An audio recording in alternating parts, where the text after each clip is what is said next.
The interrogation chamber. The crystalline walls of the interrogation chamber pulsed with an eerie bioluminescence, casting shifting shadows across the stark metal floor. Commander Vexera stood at the threshold, her forearms folded across her chest, studying the human prisoner strapped to the examination table before her. In her 7 decades as the Zorthian Empire's supreme interrogator, she had never once failed to break a subject. "Human," she hissed, her voice resonating through multiple vocal cords. "You will tell me everything about Earth's defenses." The man on the table, identified as Marcus Reed in the captured manifest, merely smiled. No trembling, no pleading, no signs of the terror that usually greeted her presence. Just that infuriating calm. "You know," Marcus said, his voice steady, "your reputation precedes you, Commander. The Butcher of Rigel 7. The Mind Flayer, quite the resume." Vexera's mandibles clicked in irritation. She activated the neural scanner, sending waves of pain through the human's nervous system. Any other species would have been screaming by now. The human's jaw clenched, his muscles tensed, but his eyes remained clear, focused. "Why don't you fear me?" she demanded, increasing the intensity. The scanner's readings showed he was feeling every bit of the agony, yet his mind remained remarkably coherent. "Fear." Marcus chuckled, actually chuckled, through the pain. "That's the wrong question, Commander." She deactivated the device, intrigued despite herself. "Then what is the right question? You should be asking why I let myself be captured." The word hung in the air like a physical presence. Vexera's secondary hearts began to beat faster. No prisoner spoke like this. They begged, they bargained, they lied. But they never implied they had control.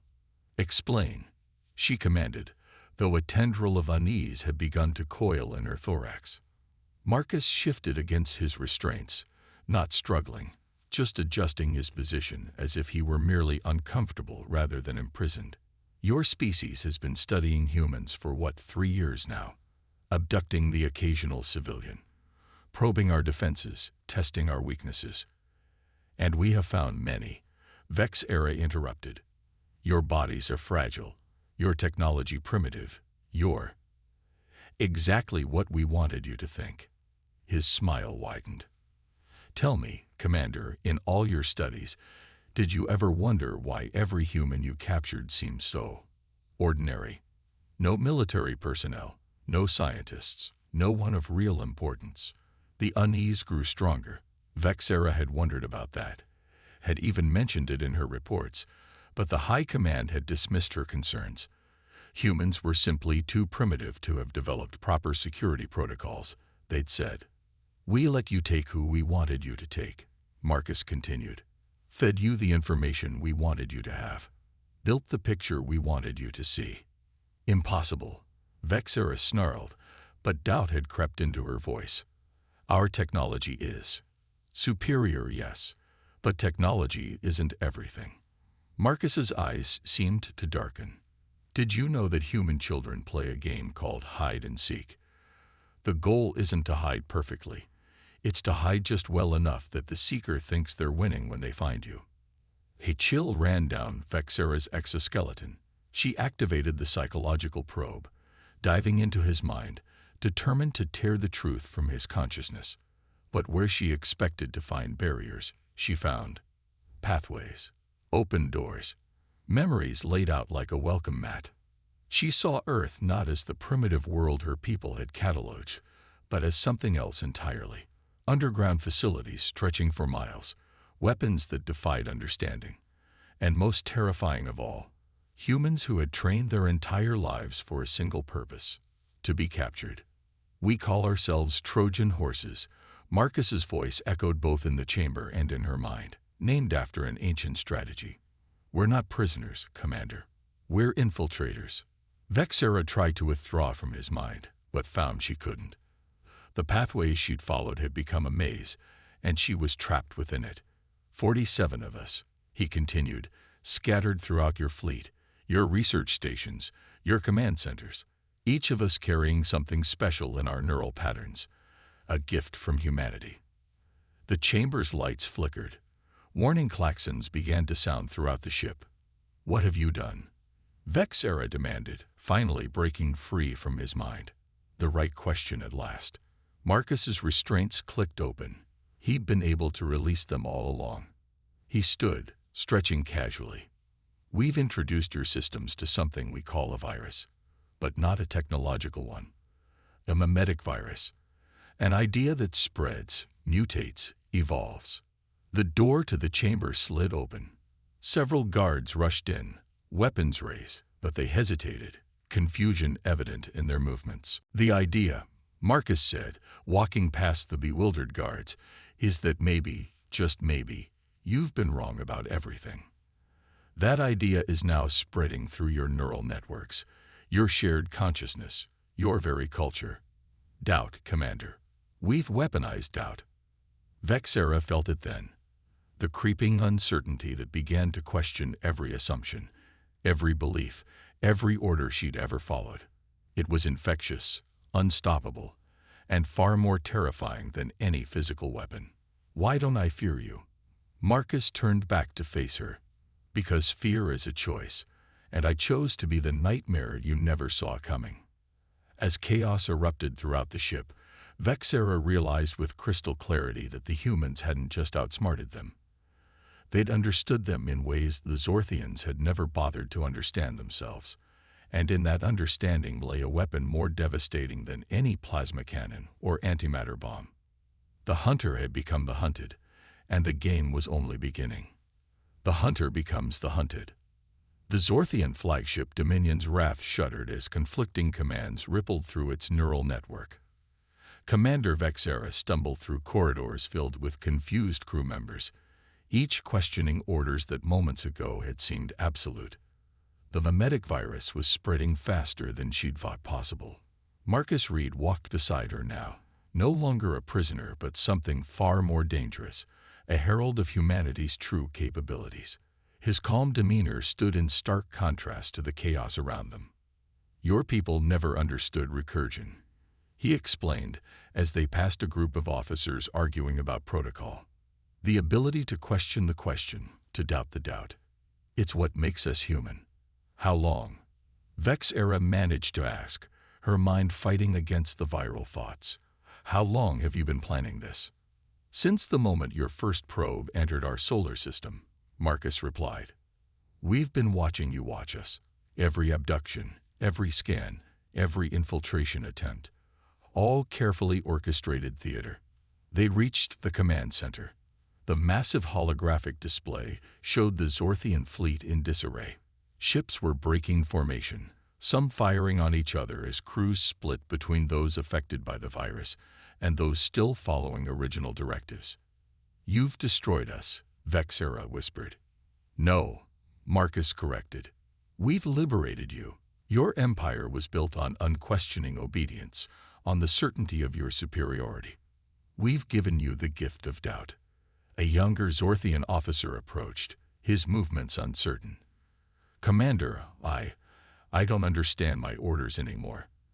They say to glass the human homeworld, but why? What have they done to deserve extinction?"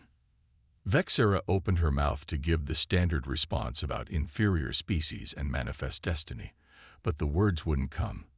The virus had taken root in her mind as well. Marcus stepped forward. "That's the question, isn't it? When you stop to ask why, everything changes." The main view screen flickered, and a human face appeared, older, weathered, wearing the uniform of Earth's United Defense Force. "Admiral Chen," Marcus nodded. "The infection is spreading as planned." "Excellent work, Agent Reed. All 47 Trojans are reporting success. The Zorthian command structure is experiencing cascade failure across all sectors."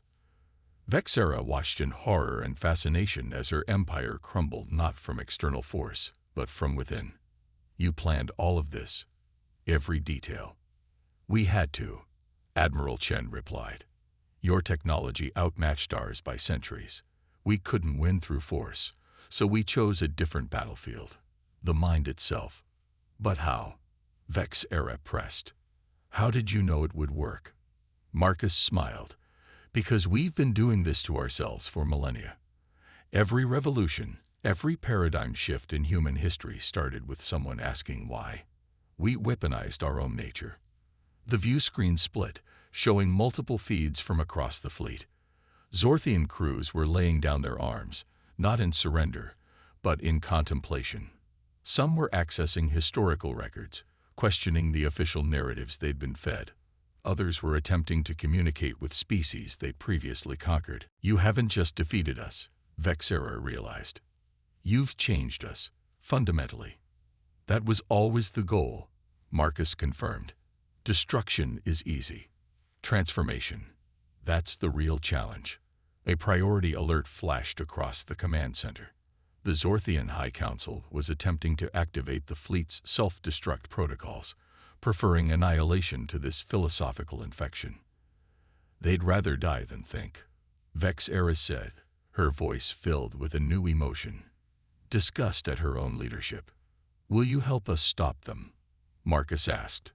The question hung in the air.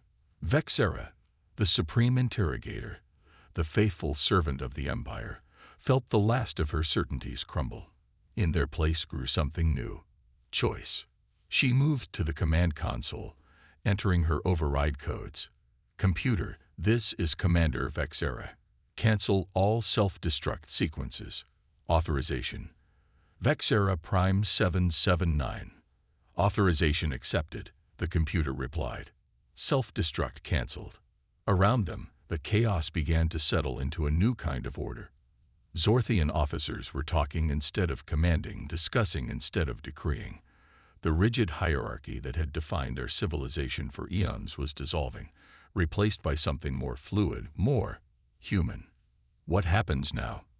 Vexera asked. Now, Admiral Chen said from the screen, we talk, not as conquerors and conquered, but as equals. We have much to learn from each other. Marcus placed a hand on Vexera's shoulder, a gesture that would have been unthinkable hours ago. The virus wasn't just about doubt. It was about possibility. The possibility that there's a better way. As the two species began their first real communication, Vexera understood the true genius of humanity's plan. They hadn't just defeated the Zorthian Empire. They'd elevated it. By teaching them to question, to doubt, to think, they'd given them the tools to evolve beyond their limitations. Why don't you fear me? Vexera repeated her earlier question, now understanding the answer. Because fear closes the mind, Marcus replied. And closed minds can't grow. We chose growth over fear, understanding over destruction. We chose to make you better instead of making you dead. In the hours that followed, as Zorthian and human representatives began the first true dialogue between their species, Vexera reflected on the nature of strength. The humans, physically weaker and technologically inferior, had conquered through comprehension, had dominated through doubt, had triumphed through transformation. They had shown that the most powerful weapon wasn't one that destroyed the body, but one that opened the mind. And in doing so, they had changed the galaxy forever. The interrogation chamber where it all began stood empty now, its instruments of torture obsolete in a universe where questions had become more powerful than commands, and understanding more valuable than obedience. Humanity hadn't just won a war, they'd started an evolution. And as Vexera joined the first Interspecies Council, she realized that this was only the beginning. The real adventure, learning to think, to question, to grow together, was just starting. The hunter had indeed become the hunted, but in losing, both had won something far greater, a future built on curiosity rather than conquest, on wonder rather than war. And somewhere in the depths of space, Marcus Reed smiled, knowing that humanity's greatest strength had always been its ability to see potential where others saw only threat, to find friends where others found only enemies, and to choose hope over fear every single time.